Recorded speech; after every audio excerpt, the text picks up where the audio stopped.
अस्सलाम वालेकुम, क्या हाल चाल है दोस्तों। उम्मीद है सब खैरियत से होंगे। तो गाइस मैं इस वक्त बल्गारिया सोफिया में खड़ा हुआ हूँ और मेरा आज का टॉपिक है बगैर ट्रैवल हिस्ट्री के आप भी यूरोप बल्गारिया सोफिया आ सकते हैं, या फिर हमें अगर ट्रैवल हिस्ट्री बनानी पड़े तो हम किन कंट्रीज़ की बनाएं, तो हमें कौन कौन से कंट्री चूज़ करने चाहिए। यूरोप जाना है, वीज़ा नहीं लग रहा, अक्सर वीज़ा रिफ्यूज़ल लग जाती है और समझ नहीं आ रहा होता कि भाई हमने अब करना क्या है। जितनी बार मर्ज़ी वीज़ा अप्लाई करो, वीज़ा नहीं मिलता, शेंगन वीज़ा नहीं देता, रिफ्यूज़ करी जाता बार बार।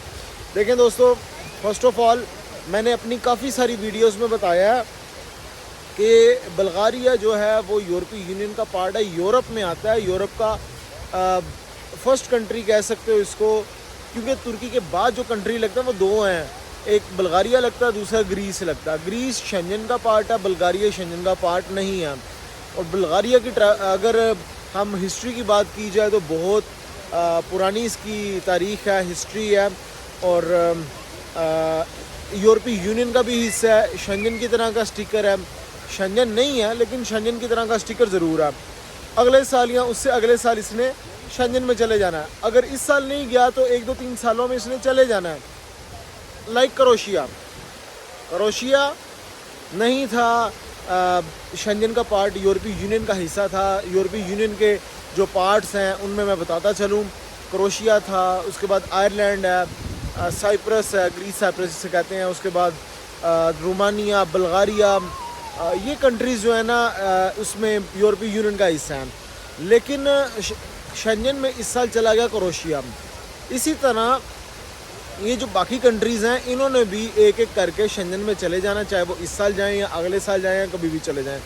एक चीज़ तो यहाँ से वाज़ेह हो जाती है कि भाई इसका वीज़ा स्टिकर बहुत ज़्यादा स्ट्रॉन्ग है। अगर यहाँ से आप होके आ जाओ, नेक्स्ट आपको बड़ी आसानी से बड़े कंट्री में वीज़ा मिलने वाला है, क्योंकि इसके साथ लगता है शेंगन बॉर्डर भी लगता है, EU बॉर्डर भी लगता है। शेंगन बॉर्डर ग्रीस से लगता है, EU बॉर्डर रोमानिया लगता है। और रोमानिया पे भी लोग वर्क परमिट पे जाते हैं और बल्गारिया में भी लोग वर्क परमिट पे आते हैं। और आपको पता है कि इन मुल्कों में आ जाओ तो थोड़ी बहुत कमाई भी है, थोड़ा बहुत बंदा कमा भी सकता है। और अगर आपके पास रेजिडेंसी हो, आप कहीं पे भी मूव कर सकते हो आसानी से। अब मैं एक चीज़ बताऊं कि यहाँ का वीज़ा हासिल करने के लिए अक्सर लोग समझते हैं बहुत ट्रैवल हिस्ट्री भी चाहिए होगी और बहुत सारी रिक्वायरमेंट्स होंगी। भाई ऐसी कोई बात नहीं है। अगर आपके पास किसी किस्म की कोई ट्रैवल हिस्ट्री नहीं है, without travel history, fresh passport है, फ्रेश पासपोर्ट पे भी अगर आप बल्गारिया का वीज़ा अप्लाई करोगे आपको मिलने के चांसेस हैं। मैं आज एक बात कर रहा हूँ, फ्रेश पासपोर्ट पे बल्गारिया का वीज़ा अगर आप अप्लाई करते हो तब भी आपके चांसेस हैं। तो इट्स मीन वाकई में है। उसकी रीज़न क्या है? एक चीज़ चाहिए होगी, वो चीज़ ये है कि आप जो भी भाई बल्गारिया वीज़ा अप्लाई करेगा उसको बोलना आना चाहिए, मीन्स टू से उसको थोड़ी बहुत इंग्लिश आनी चाहिए, क्योंकि एम्बेसी के अंदर करते हैं क्वेश्चंस। एम्बेसी में होने हैं कुछ क्वेश्चंस, वो इंटरव्यू लेते हैं लाइक रोमानिया, जैसे रोमानिया इंटरव्यू लेता है इसी तरह बल्गारिया भी इंटरव्यू लेता है। अब ये इंटरव्यू का सुन के ना बहुत सारे लोग अप्लाई नहीं करते वीज़ा के, भाई पता नहीं क्या हो जाना है, वीज़ा मिलेगा नहीं मिलेगा, रिफ्यूज़ हो जाएगा। भाई रिफ्यूज़ हो जाएगा वो अच्छा है, उससे बेहतर आपके घर बैठने से बेहतर है कि आपका वीज़ा रिफ्यूज़ हो जाए। तो एटलीस्ट आप एम्बेसी में हो के आओगे, आपको पता होगा एम्बेसी में क्वेश्चन हुए क्या, कैसा इसका एनवायरनमेंट है। मैं इसका बताता चलूँ, कुछ सिंपल से होते हैं, कोई मसला नहीं होता। अंदर एम्बेसी के अंदर आपने अपॉइंटमेंट लेके जाना है, वहाँ पे उन्होंने बेसिक किस्म के क्वेश्चन पूछने हैं, कोई रॉकेट साइंस नहीं है। मेन क्वेश्चन कि आपने क्यों जाना है, क्यों चूज़ किया बल्गारिया को, कौन सी प्लेसेस विज़िट करनी है, कितने दिन रहना है, पहले कभी कहीं गए हो या नहीं गए। अब ये मैंने एक क्वेश्चन बता दी ना, पहले कभी कहीं गए हो या नहीं गए हो, यहाँ पे लोग फंस जाएंगे और कहेंगे जी हम तो नहीं गए तो हम रिफ्यूज़ल लग जाएगी। नहीं, ऐसी बात नहीं है।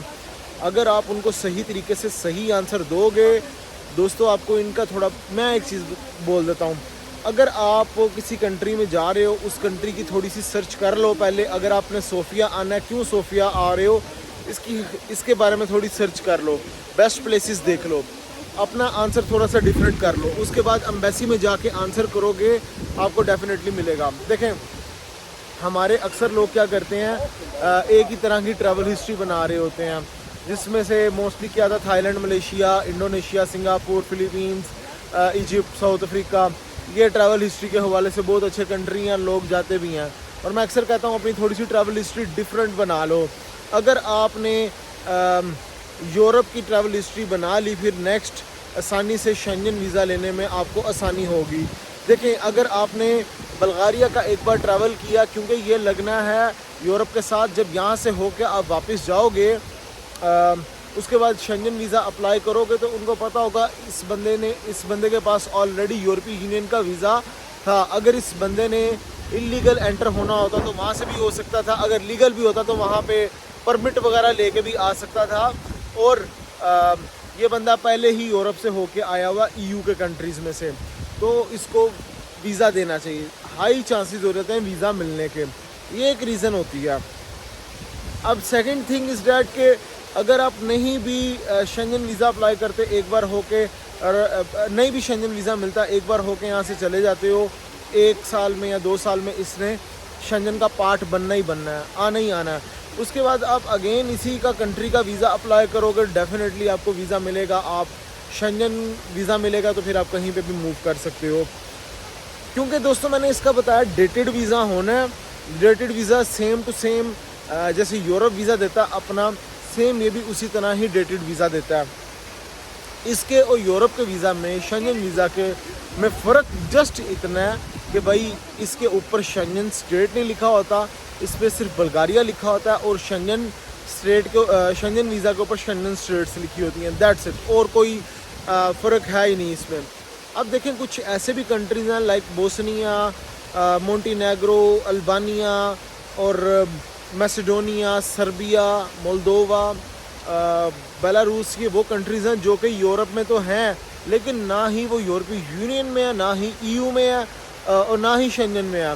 अब लोग कहते हैं हमें अगर वहाँ का भी वीज़ा मिल जाए तो हम आगे नेक्स्ट किसी शेंजन कंट्री का या बड़े कंट्री का वीज़ा अप्लाई करेंगे तो डेफिनेटली मिलेगा। तो मैं बताना चाहूँगा उन लोगों को कि भाई अगर वो कंट्रीज़ जो कि यूरोपीय यूनियन का भी पार्ट नहीं है, अगर वहाँ का वीज़ा हासिल करके आप शेंजन वीज़ा आसानी से ले सकते हो तो ये यूरोपीय यूनियन का हिस्सा है।